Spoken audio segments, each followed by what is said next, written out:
와다 하루키 도쿄대 명예교수, 다나카 히로시 히토스바시대 명예교수, 우치다 마사토시 변호사 등 일본 지식인 75명이 지난 25일 인터넷 사이트를 개설해 아베 정부의 수출 규제 철회를 촉구하는 서명운동을 시작했다. 한일 관계에 정통한 일본의 양심적 지식인들이 아베 정부의 경제보복 철회와 양국 관계의 정상화를 위해 공개적으로 나섰다는 점에서 주목된다. 이들은 서명운동을 알리는 성명에서 단도직입적으로 한국이 적이냐고 아베 정부에 물었다. 이들은 이번 조치는 한국 경제에 치명적인 타격을 줄 수 있는 적대적인 행위가 분명하다고 지적했다. 아베 정부가 수출 규제에 대해 이런저런 핑계를 대며 보복조처 대항조처가 아니라고 강변하는 것을 정면으로 반박한 것이다. 이들은 또 1965년 한일 청구권 협정으로 과거사 문제가 모두 해결된 것이라는 아베 정부의 주장은 사실이 아니라고 지적했다. 이들은 이러한 청구권 협정은 양국 관계의 기초로 존재하고 있는 만큼 존중받아야 한다면서도 하지만 아베 정권이 반복해서 말하고 있는 것처럼 문제가 해결된 것은 결코 아니다라고 밝혔다.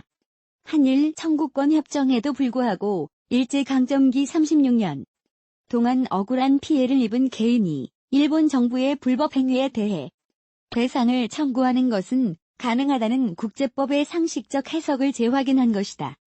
이들은 여기에 더해 일본은 한국을 침략해 식민지 지배를 한 역사가 있기 때문에 한국과 대립하더라도 특별하고 신중한 배려가 필요하다고 강조했다. 이처럼 일본 지식인들도 용기를 내어 목소리를 높이고 있는데 한국의 일부 정치권과 언론은 여전히 아베 정부와 크게 다르지 않은 주장을 계속 펴고 있다. 참으로 개탄스러운 일이 아닐 수 없다.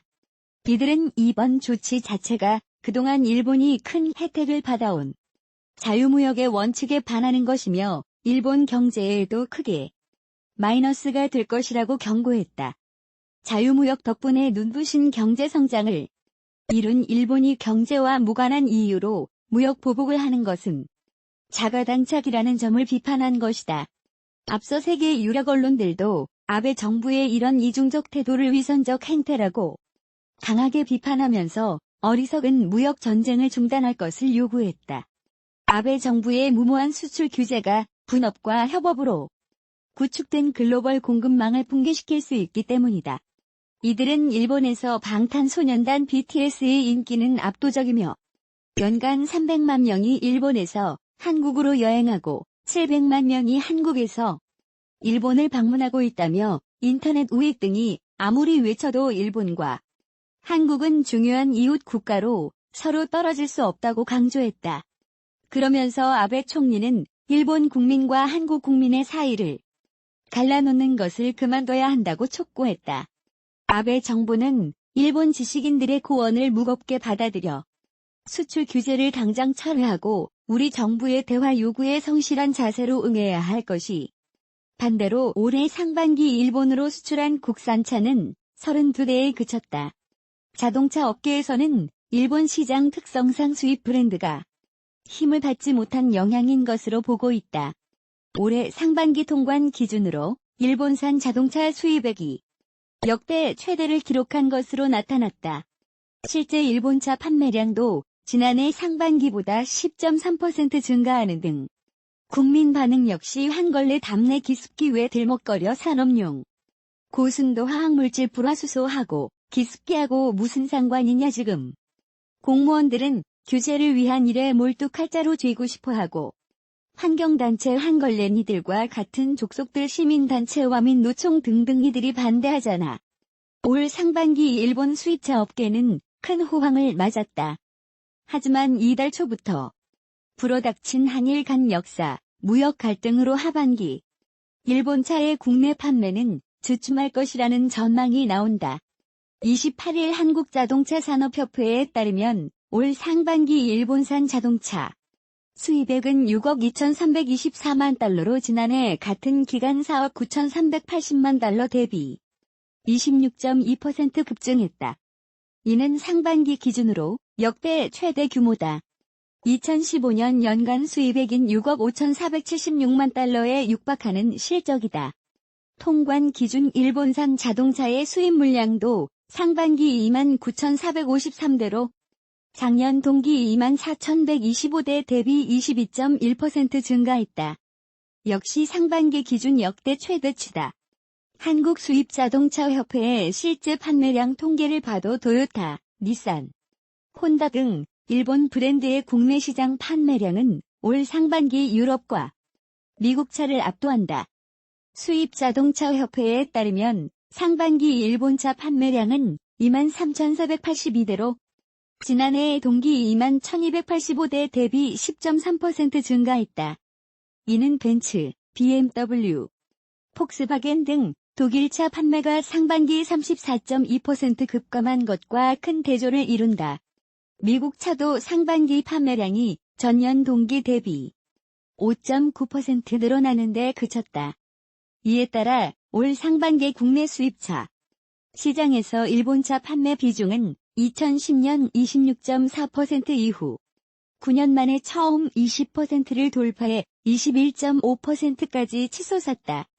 일본차가 상반기 국내 시장에서 두각을 나타낸 것과 대조적으로 한국 완성차 브랜드의 일본 수출은 32대에 그친다. 7월과 8월이 교차하는 한 주다. 문재인 대통령이 여름 휴가를 취소할 만큼 국내외 중대한 현안이 적지 않다. 특히 오는 8월 2일 일본 정부가 한국을 화이트리스트, 백색 국가에서 제외하는 결정을 내릴 가능성이 점쳐지고 있다. 이 때문에 국내 주요 IT 기업들도 최악의 시나리오를 포함한 다양한 대책 마련과 함께 상황을 예의주시하고 있다. 이런 가운데 글로벌 시장에선 일본의 수출 규제에 대한 비판 여론이 고조되고 있어 극적인 상황 변화에 대한 가능성도 점쳐진다. 일본의 수출 규제의 악재 속에서도 삼성전자와 SK하이닉스의 주가는 그동안 외국인들의 러브콜을 받으며 반등에 성공했다. 결과적으로 시장에선 상황을 낙관적으로 보았다는 분석이다. 이런 가운데 지난주부터 SK하이닉스, LG디스플레이, 삼성전기 등 국내 주요 IT 기업의 2분기 실적이 발표됐다. 예상했던 대로 실적은 기대를 밑돌았다. 미중 무역 갈등 장기화로 인한 후폭풍이 주요 IT 기업들의 실적에 그대로 반영됐다. 이번 주에는 삼성전자, LG전자, 삼성 SDI 등이 2분기 실적을 공개한다. 글로벌 시장에선 애플과 퀄컴이 현지 시각 30일과 31일 2분기 실적을 발표한다. SK텔레콤은 5월 2일 2분기 실적을 발표한다. 오지 가입자 확보를 위한 마케팅전을 펼쳐왔던 만큼 2분기 부진한 실적이 예상된다. 이번 주에는 의미 있는 IT 정책 관련 토론회가 개최된다. 정보통신정책연구원 KISDI는 방송통신기업 인수, 합병 M&A 토론회를 30일 오후 2시 서울 대한상공회의소에서 개최한다. 공공부문의 민간 클라우드 이용 활성화를 위한 클라우드 보안 인증제도 개선 설명회가 30일 한국인터넷진흥원에서 열린다. 오는 30일 가락동 한국인터넷진흥원 KISA 대강당에서 진행된다. ICT 업계 2분기 실적 공개 절정 삼성전자, LG전자, 애플, 퀄컴, 삼성 SDI 등이 이번 주 2019년 2분기 실적을 공개한다. 삼성전자와 LG전자는 지난 5일 각각 깜짝 실적 어닝 서프라이즈와 충격 실적 어닝 쇼크를 공개한 바 있다. 이들은 각각 31일과 30일 사업별 세부 실적을 발표한다. 한편 삼성 SDI는 30일 실적 공시 예정이다. LG화학, SK이노베이션은 배터리 사업 적자를 기록했다. LG화학은 하반기, SK이노베이션은 2021년 흑자 전환을 점쳤다. 삼성 SDI의 배터리 사업 방향성에 관심이 모아진다. KISDI, 방송통신기업 인수, 합병 토론회 개최 정보통신정책연구원 KISDI는 과학기술정보통신부가 주최하고 KISDI가 주관하는 방송통신기업 인수, 합병 M&A 토론회를 오는 30일 오후 2시 서울 대한상공회의소에서 개최한다. 이번 토론회는 LGU+의 CJ헬로 인수, SK브로드밴드의 티브로드 합병에 대한 의견을 수렴하기 위해 마련됐다. 이날 KISDI 이재영 연구위원과 정광재 부연구위원은 방송통신, 시장 환경 변화와 M&A 주요 쟁점을 발표한다. 이어 종합토론회는 학계 전문가, 시, 민단체, 방송 및 통신 3사, 알뜰폰 관계자들이 토론자로 참석한다. 오지 첫 성적표 SK텔레콤 올해 2분기 실적은 SK텔레콤은 다음 달 2일 올해 2분기 실적 발표를 진행한다. 오지 가입자 확보를 위한 마케팅전을 펼쳐왔던 만큼 2분기 부진한 실적을 나타낼 전망이다. SK텔레콤의 시장 전망 평균치 컨센서스 영업이익은 3,225억 원이다. 그러나 NH투자증권 등은 SK텔레콤 2분기 연결 매출액은 전년 동기 2.4% 증가한 4조 2,500억 원, 영업이익은 지난해 2분기보다 13.3% 줄어든 3,008억 원 수준으로 예상했다. 가입자당 평균 매출 ARPU는 전분기보다 1.8%, 전년 동기 대비 6.8% 감소할 것으로 보인다. 공공부문의 민간 클라우드 이용 활성화를 위한 클라우드 보안 인증 제도,